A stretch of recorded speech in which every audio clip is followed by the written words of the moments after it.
"This empty box is all you deserve." Those were the first words my daughter-in-law threw at me on Christmas morning.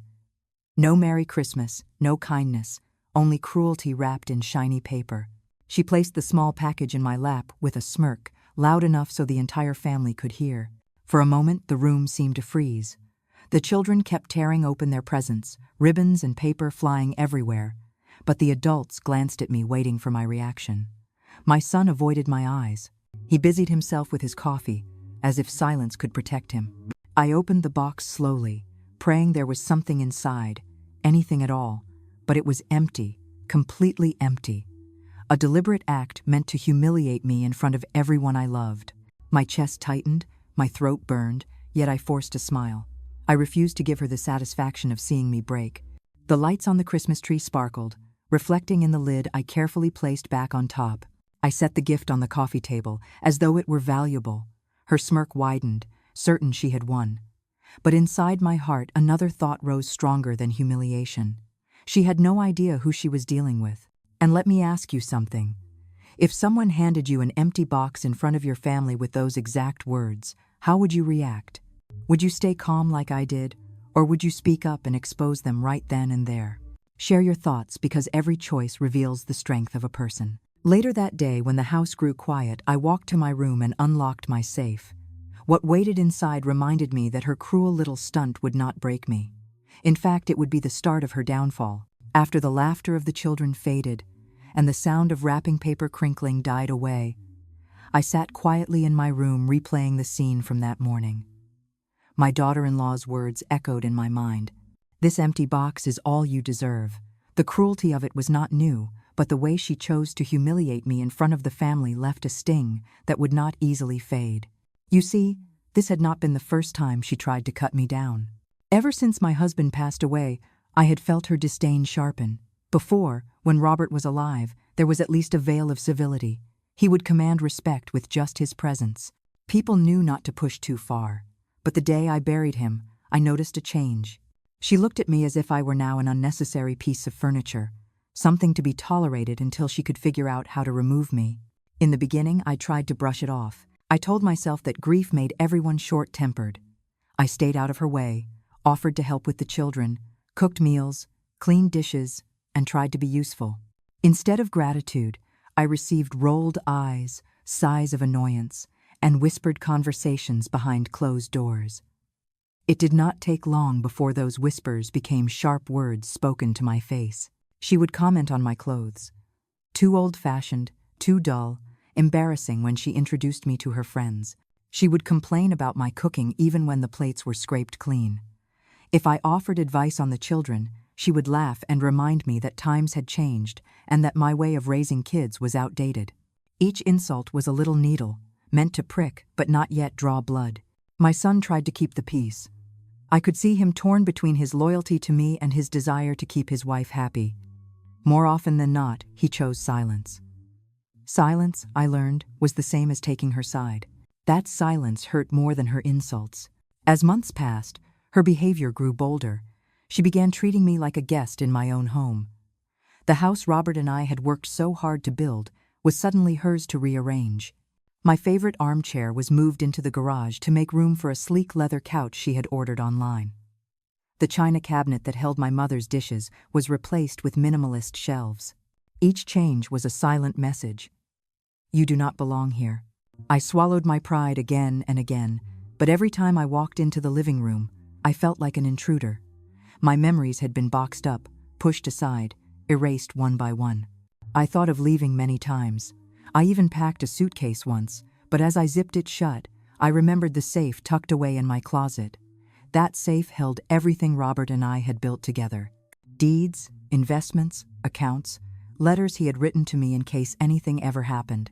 It reminded me that I still had roots, and roots are not easily pulled out. That is why I stayed. Not because I was weak, but because I was waiting. I knew patience would be my greatest weapon. Let her believe I was powerless.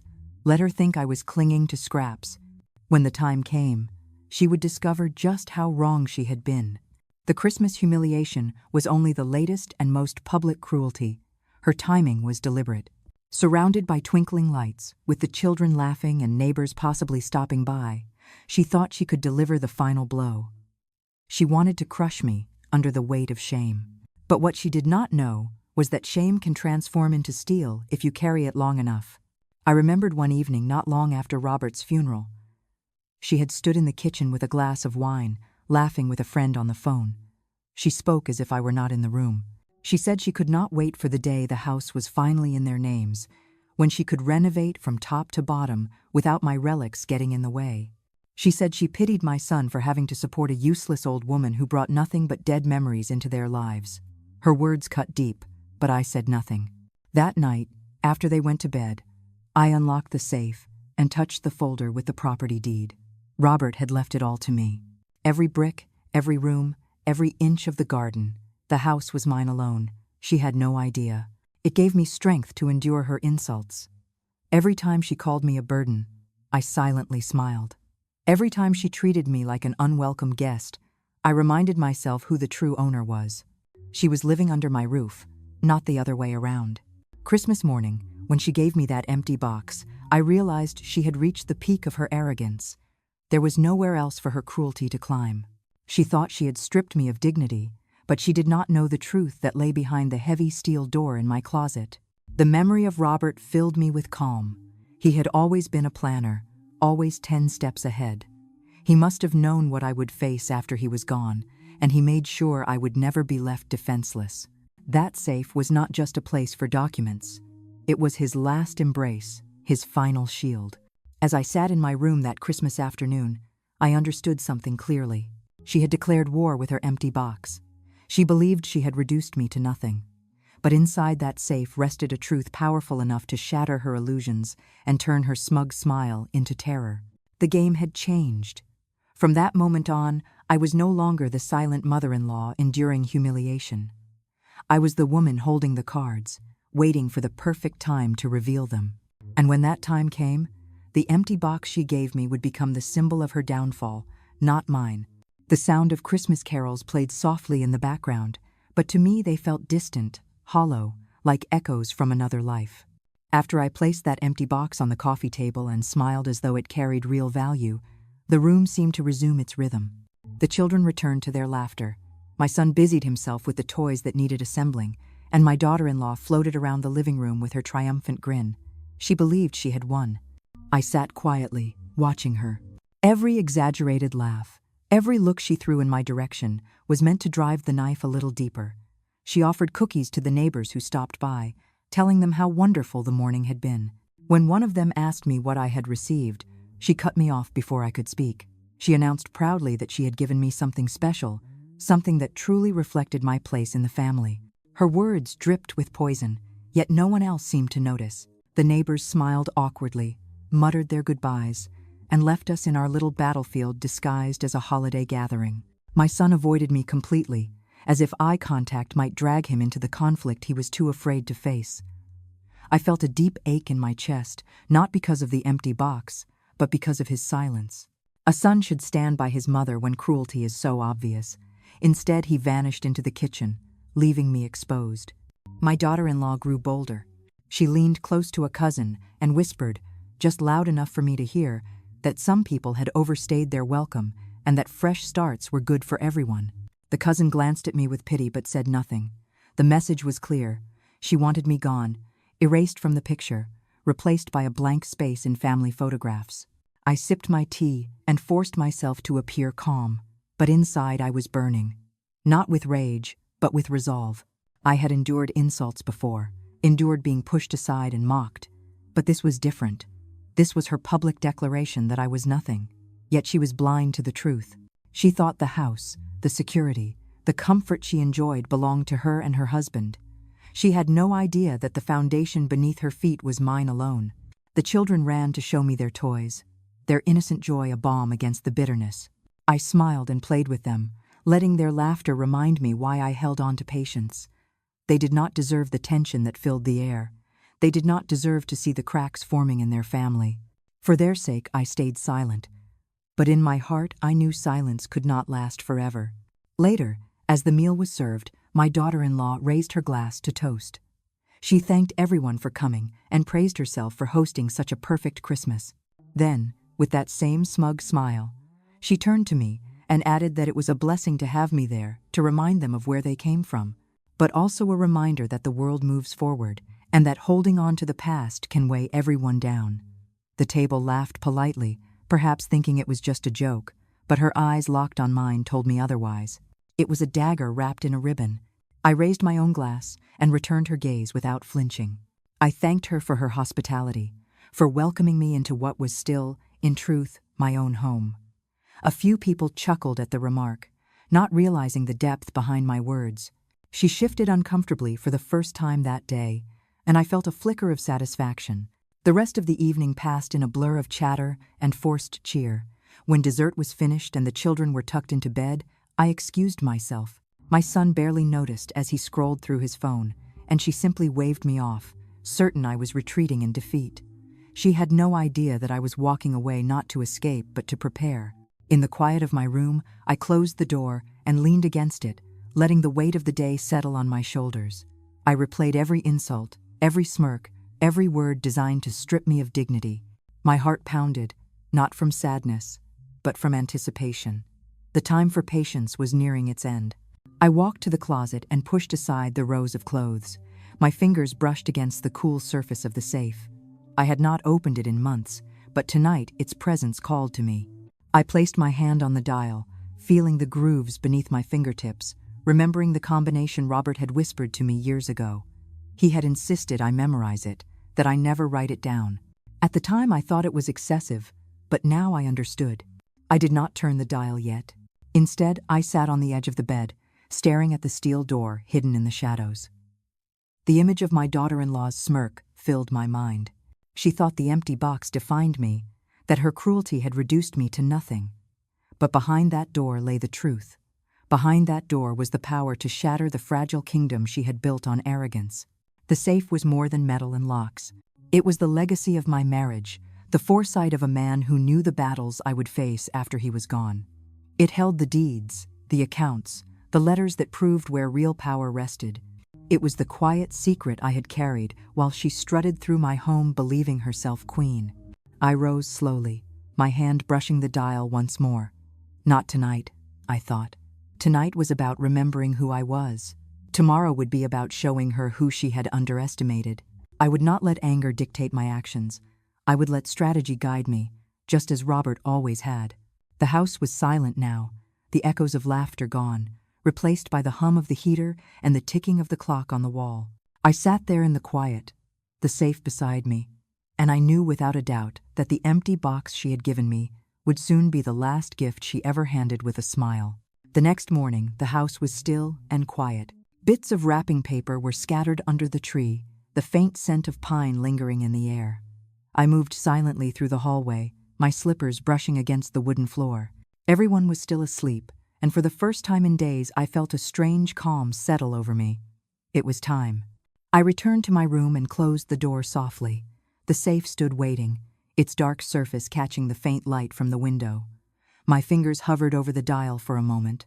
I could almost hear Robert's voice reminding me of the combination, steady and patient as always. With a deep breath, I began to turn the dial, each click echoing in the quiet room. When the final number slid into place, I pulled the handle. The heavy door opened with a low groan, and the smell of paper and metal rose up like a memory. Inside were neat folders, envelopes, and small boxes stacked carefully.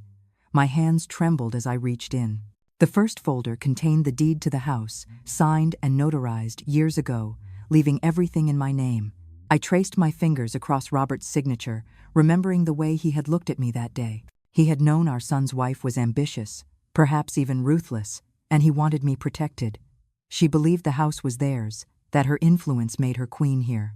She had no idea that the ground beneath her feet was secured to me alone. The second folder revealed investment accounts. I had not looked at them in months, but the numbers glared back, steady and strong. Years of careful planning, dividends collected, stocks chosen wisely by Robert's patient hand. It was more than enough to live comfortably for the rest of my days.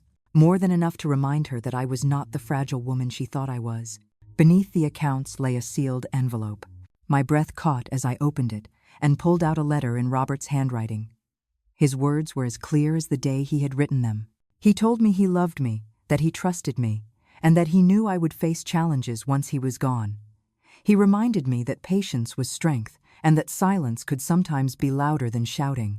But he also told me not to let anyone take from me what we had built together. He ended the letter with one line that made my eyes sting with tears. "You are the keeper of our legacy, and no one can strip that from you." I folded the letter gently and pressed it to my chest. For the first time since yesterday, the ache in my heart eased. His words were more than comfort. They were a command. As I continued to sort through the safe, I found certificates for shares in companies I had forgotten we owned.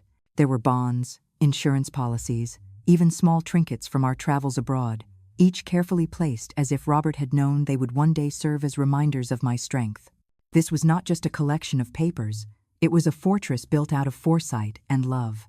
I sat back on the floor, the contents spread before me, and I laughed softly. The empty box she had given me yesterday was supposed to define my worth, but here in front of me lay the truth. I was not empty. I was not a burden. I was the foundation of this family's future. I thought about the smug look on her face as she handed me that gift. She had wanted me to feel worthless, powerless, forgotten. Instead, she had given me the spark I needed to remember exactly who I was. She thought she had humiliated me. She had only awakened me. The weight of the documents in my hands filled me with certainty. I could end her game in an instant. With a single conversation, a single revelation, I could remind her whose house she lived in and whose legacy she was trying to erase. But I decided not to reveal everything yet. Timing mattered. Robert had always taught me that a well-played move was not about force but about patience. I placed the papers back into the safe, carefully arranging them as they had been. I tucked Robert's letter into a smaller box and locked the door with steady hands. The sound of the lock clicking shut felt final, like a promise. I was no longer a victim. I was preparing for battle. As I rose from the floor, I caught my reflection in the mirror. The woman staring back at me looked older, yes, with lines etched from years of living, but her eyes were sharp. They were no longer filled with sorrow, but with determination. I smiled at her, a true smile, the kind that comes when you realize you hold the cards everyone else believes are lost. Downstairs, I could hear footsteps. The family was waking. I knew my daughter-in-law would come strutting into the kitchen with her perfect hair and her false sweetness. She would believe the game was still hers. She would believe that I was still the silent, defeated woman who accepted her cruelty. But I was no longer playing by her rules. I thought of the coming days, of the moments I would choose carefully. I would let her continue to dig her own hole, let her arrogance expose her flaws. And when the time was right, I would open the safe again, not for myself this time, but for everyone to see. The empty box she had given me would become her undoing. It was the symbol of her arrogance, of her blindness. She wanted me to believe I was nothing, but I would show her that the truth was heavier than any gift she could ever offer. I stepped into the hallway and felt a strange lightness in my chest. The war had already begun, but she did not even know it. And soon, very soon, the balance of power would shift forever. The morning after Christmas stretched into a quiet day. The children played with their new toys, my son tinkered in the garage, and my daughter-in-law paraded around the house as though she were queen of the castle. I went about my chores silently, folding laundry, straightening the living room, and preparing a light lunch. On the surface, nothing had changed, but in my heart, everything was different. I no longer felt like the victim she believed me to be. I carried a secret weight that gave me strength. By afternoon, the house filled again with relatives who had come to enjoy the holiday weekend. Cousins and aunts carried pies, uncles brought bottles of wine, and the chatter rose with every new arrival. Laughter echoed down the hall, but underneath the warmth I felt the tension building. She made sure of it. I watched her move from group to group, her words carefully chosen, her laughter sharp. She told stories that made her seem the perfect hostess, the devoted wife, the shining mother. When the conversation shifted toward me, she painted me as the poor widow who depended on their kindness. She spoke with pity in her voice, but her eyes glimmered with cruelty. The message was clear. Without them, I had nothing. It took everything in me to stay silent, to smile gently and excuse myself when her words cut too close. I reminded myself of Robert's letter. Patience is strength. Do not reveal everything at once. Yet part of me longed to shatter her performance right then and there. The moment came sooner than I expected. Dinner was served, the dining table crowded with food and family. As the plates passed and glasses clinked, someone asked my daughter-in-law about the house. They admired the decorations, the new furniture, and wondered how she had managed to arrange it all. That was all she needed to launch into her story. She leaned back in her chair and announced that it was exhausting keeping such a large house in order, especially with an extra person living under the roof. Her words floated over the table like smoke, stinging but not yet suffocating. She laughed lightly and added that it was only temporary, that once everything was in her husband's name, they would make changes. Big changes. Her eyes flicked to me with deliberate malice. I set down my fork and folded my hands in my lap. The silence that followed was heavy. My son coughed, embarrassed, but did not correct her. The relatives shifted uncomfortably. No one wanted to be part of this war, but all of them felt its presence. I had a choice. I could stay silent, as I had so many times before, or I could begin to reveal the truth. Robert's letter echoed in my mind, reminding me that timing mattered. And yet, as I looked around the table at the people who believed her version of reality, I felt the weight of my silence becoming unbearable. I cleared my throat. Every eye turned toward me. I thanked everyone for being there, for sharing this holiday despite the sorrow of my husband's absence. Then I looked directly at her and said calmly that this house had been Robert's pride and joy, but that he had not left it in uncertainty. He had made sure that it remained in safe hands. Mine. The table froze. Forks hung mid-air, glasses paused halfway to lips. My son looked at me with confusion, my daughter-in-law with open disbelief. She laughed nervously and said I must be mistaken, that the paperwork had surely transferred everything to her husband. I reached into my pocket and pulled out a folded copy of the deed I had taken from the safe that morning. I laid it on the table with steady hands. The notary stamp gleamed under the light. My name was clear, unmistakable. I watched her face pale as she scanned the page. Her lips parted, but no words came out. The relatives leaned forward, whispering. Some looked at me with new respect, others at her with thinly veiled judgment. The power in the room shifted in an instant. For months she had controlled the story, painting me as a dependent, a burden. Now the truth lay bare before them all. My son reached for the paper, his hands trembling. He read it twice, his eyes growing wide. Finally, he looked at me as if seeing me for the first time in years. "Mother," he whispered. "I did not know." I nodded. "Of course you did not. Your father and I chose to keep it private. We wanted peace in this home, not conflict." The silence stretched until she slammed her glass down, wine spilling onto the tablecloth. She accused me of lying, of fabricating documents, of trying to destroy her family. Her voice rose higher, shriller, but the room did not rally to her side. No one supported her accusations. The proof was too clear. I remained calm. I told her the safe held more than deeds. It held investments, accounts, and letters. Everything Robert and I had built was secured, and all of it was entrusted to me. I said this not to boast, but to make one thing clear. I was not a burden in her house. She was living in mine. The words struck like thunder. She opened her mouth again, but no sound came. My son's eyes dropped, shame flooding his face. He muttered that he should have asked questions, should have known better than to let silence replace truth. Around the table, relatives shifted, some nodding, some shaking their heads at the spectacle. The judgment in their eyes fell not on me, but on her. She had humiliated herself. I rose from my seat slowly, letting the weight of the moment settle. I told the table that I would not be shamed any longer, that the past months had been a test of patience, but that patience had its limits. I reminded them that Robert had always believed in legacy, in protecting what truly mattered. That was why he had left me the authority to guard this family's foundation. The children peeked from the staircase, sensing the storm. I softened my tone and assured them that nothing would change for them, that they would always have a grandmother who loved them deeply. Their innocent eyes reminded everyone why family mattered. My daughter-in-law could not meet my gaze. Her hands shook as she dabbed at the spilled wine. For the first time since Robert's passing, I saw fear in her eyes. Not the fear of me as a person, but the fear of truth she could not control. That night, when the guests had left and the dishes were stacked in the sink, My son came to me. He apologized quietly, his voice raw. He admitted he had been blind, too willing to let peace cover over conflict.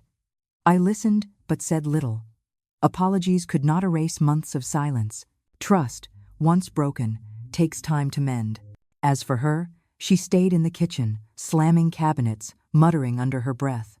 The woman who had once handed me an empty box now looked as though she carried the weight of 1,000 stones. And in a way she did. Because from this moment forward, she knew the truth. The power she thought she had never truly existed. When I went to bed, I unlocked the safe once more and placed Robert's letter on the nightstand. His words glowed in the lamplight. Patience is strength. He had been right. Waiting had allowed her arrogance to reach its peak, so that when the truth finally came out, it struck harder than any argument I could have made months before. I drifted to sleep with a calm heart. The battle was not over, but the war had shifted. The empty box she gave me was no longer a symbol of humiliation. It was the proof of her blindness, and the reminder that sometimes the quietest player holds the winning hand. The days after Christmas carried a tension so sharp it could almost be touched. My daughter-in-law no longer floated around the house with her triumphant smile. Instead, she moved quickly from room to room, her eyes avoiding mine, her voice tighter than usual. The truth had unsettled her. She had thought she was the ruler of this home, but the revelation at the dinner table shattered her illusion. My son tried to act as though everything was normal. He still tinkered in the garage, still laughed with the children, still asked me politely if I needed anything. But his glances lingered longer now, filled with guilt and something else, perhaps respect he had forgotten to show. I said little, letting him wrestle with the weight of what he had learned. One evening, 3 days after Christmas, the storm finally broke. We were clearing the dishes after dinner when she turned to me suddenly, her face flushed with anger. Her voice cut through the clatter of plates. "You humiliated me in front of the entire family. Do you realize what you have done?" I dried my hands on a towel and met her glare calmly. "I only told the truth. If the truth humiliates you, then perhaps it is not me you should blame." She slammed a plate onto the counter so hard it cracked. The children jumped, wide-eyed. My son rushed in from the living room, his face pale. He placed a hand on her arm, but she shook it off. "You think this house gives you power," she spat, her voice trembling. "You think those papers make you untouchable, but this is my family now. My children, my husband, my home. You are nothing but a shadow clinging to the past." I stepped closer, lowering my voice so the children could not hear. "Your husband is my son. This house is mine, and those children will never learn cruelty from me. If you want respect, you must give it. If you want peace, you must offer it. But you have chosen war." Her eyes flashed with rage. "Then you will regret this," she whispered. My son finally found his voice.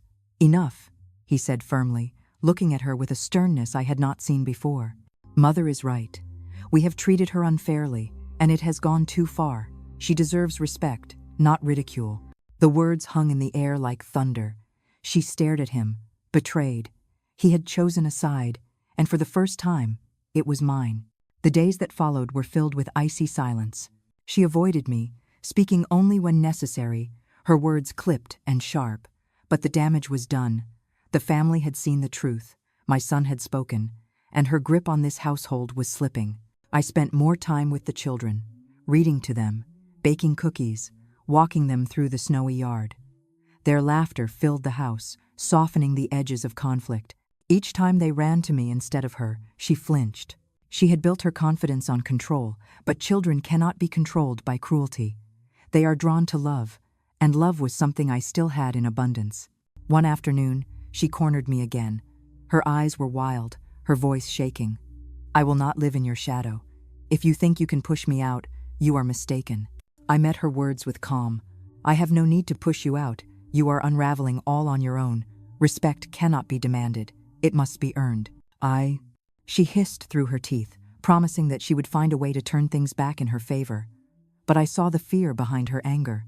She was losing ground, and she knew it. That night, as I locked the safe again after rereading Robert's letter, I felt a deep sense of clarity. The confrontation had begun. This was no longer a game of subtle insults and whispered jabs. It was open war, and I held the stronger position. The next step would not be mine alone. My son had already chosen his path with his words in the kitchen. The weight of the truth had shifted him, pulled him out of his silence. Together, whether he realized it yet or not, we would face her and end this cruelty once and for all. I lay awake listening to the quiet house, thinking of the empty box she had given me. It still sat on the coffee table, untouched, a silent reminder of her arrogance. Soon, I thought, it would serve as a different kind of reminder, not of my worthlessness, but of her folly. Because when the truth stands against lies, the one holding the empty box is always the one left with nothing. The new year arrived with cold winds sweeping across the yard, but inside our home the chill came not from winter, but from the silence that had settled between us. My daughter-in-law no longer mocked me openly. Instead, she seethed in corners, her bitterness spilling out in harsh tones toward my son and sharp commands at the children. She could not forgive the humiliation at the dinner table, and though she tried to claw back her power, every attempt slipped through her fingers. One evening, while the children played upstairs and the house was unusually quiet, she confronted me again. She stepped into the living room, her arms crossed, her eyes blazing. "You may think you hold the upper hand, but I will not be erased. I will not be treated like some outsider in my own home." I looked at her steadily. "This is not your home. It never was. Robert left it to me, and the law is on my side. You have lived here because I allowed it. Do not mistake tolerance for weakness." Her face flushed. She took a step closer, lowering her voice to a hiss. "If you force me out, you will destroy your son's marriage. You will break this family apart." I held her gaze. "I am not the one destroying this family. Your cruelty island, your arrogance island. You handed me an empty box and thought it defined me, but it only revealed you. Empty, selfish, blind to the truth." At that moment, my son walked into the room. He froze, hearing my words, and looked between us. She tried to turn to him, her voice dripping with desperation. "Do you see what she is doing? She is trying to take everything from us, from you." But he shook his head slowly. His voice was calm but firm. "Number, she is not taking anything. She is only protecting what was always hers. And I cannot stand by while you treat her like this any longer." The color drained from her face. She had relied on his silence for so long, believing it was loyalty. Now his silence had broken, and with it, her control. She lashed out, her voice rising. "So you choose her over me, your mother over your wife?" He winced, but he did not back down. "I choose what is right. I choose respect. I will not allow you to poison this family any longer." The air between them crackled with finality. I stood quietly, letting the words hang. It was not my fight to finish. It was his choice to make, and he had made it. She stormed out of the room, slamming the door behind her. The house shook with the sound, but my heart felt steady. My son turned to me, his eyes filled with regret. "Mother, I should have defended you long ago. I see it now. I let her disrespect you, and I let myself believe lies. I am sorry." I placed a hand on his arm. "Apologies matter less than actions. You have spoken now. That is what counts." The following week, I invited a lawyer to the house. Papers were reviewed, signatures re-examined, every detail confirmed. My daughter-in-law watched in silence, her fury simmering but impotent. She could not deny the truth, not with legal proof laid out in front of her. When the lawyer left, she turned on me again, her voice breaking. "You could throw us out tomorrow if you wanted. You could leave us with nothing." I looked at her evenly. "I could, but I will not. Not because of you, but because of the children. They deserve stability. They deserve love. But make no mistake, your place here is not secured by ownership. It is secured only by your ability to change. Treat me with dignity, or you will find yourself without a roof over your head." She swallowed hard, unable to respond. For the first time, I saw not anger in her eyes, but fear. That night, as I tucked the children into bed, they hugged me tightly, whispering how much they loved me. Their innocence was my reminder of why I endured so long. Not for pride, not for victory, but for them. Downstairs, the empty box still sat on the shelf where I had left it. I picked it up, feeling its weightless hollowness. I thought of how she had smirked when she handed it to me, believing it symbolized my worth. Now, to me, it symbolized hers. I set the box back down, no longer a source of pain but a token of triumph. Because in the end, The one who holds nothing in her hands, nothing in her heart, is the one who truly loses. And I promised myself that from this moment forward, silence would no longer be my shield. Truth would be. The weeks that followed felt like a season of quiet reckoning. The house no longer echoed with mocking laughter or thinly veiled insults. My daughter-in-law moved through the rooms like a shadow, her confidence dimmed, her voice softer. She no longer strutted with ownership, no longer treated me as if I were invisible. The truth had settled into her bones, heavy and undeniable. My son treated me differently, too.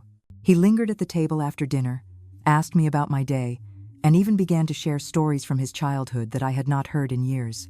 There was guilt in his eyes, but also something warmer. Respect. He had seen me not as a burden, but as the cornerstone his father had intended me to be. It would take time for trust to mend, but for the first time, I believed it could. The children still ran to me with their laughter and sticky hands, begging for cookies and bedtime stories. Their innocence reminded me why I had endured humiliation with patience. It was not weakness that kept me silent. It was love, and love is stronger than cruelty. One evening, as I sat by the fireplace with the crackle of logs warming the air, my daughter-in-law approached. She stood there for a long moment, her hands twisting in front of her, her face stripped of the smugness that once defined her. Finally, she spoke. "I was wrong," she said quietly. "I thought tearing you down would make me stronger. I see now that it only revealed how empty I was." Her words surprised me, though I kept my face calm. "Respect cannot be forced," I told her. "It must be given freely. If you want peace in this home, it begins with honesty and kindness." She nodded, her eyes dropping. Whether she would truly change, only time would tell. But at least the wall of arrogance had cracked, and that was enough for now. That night, before bed, I opened the safe one last time. I took out Robert's letter and read it again, his handwriting steady, his words clear. "Patience is strength. You are the keeper of our legacy." I smiled softly, tears filling my eyes, not from sorrow, but from gratitude. His foresight had guided me through the darkest moments, and now I carried his wisdom like a flame that would never burn out. As I locked the safe and turned out the light, I thought of the empty box that still sat on the shelf. For a long time it had represented humiliation, but now it represented victory. Not because I had crushed my daughter-in-law, but because I had refused to let her cruelty define me. The empty box was her gift to me in more ways than she realized. It reminded me that people who act out of malice always reveal their own emptiness. It reminded me that silence, when chosen wisely, can be more powerful than shouting. And it reminded me that even when the world tries to strip you of dignity, you can still hold your head high and choose grace. I am not the same woman who sat quietly in her armchair on Christmas morning, waiting for a kind word that never came. I am stronger now, steadier, reborn. My scars have become my armor, and my patience has become my power. So when I look back on that holiday, I do not see cruelty as the defining memory. I see the moment I remembered who I truly was. I see the moment when the empty box turned into a symbol of triumph.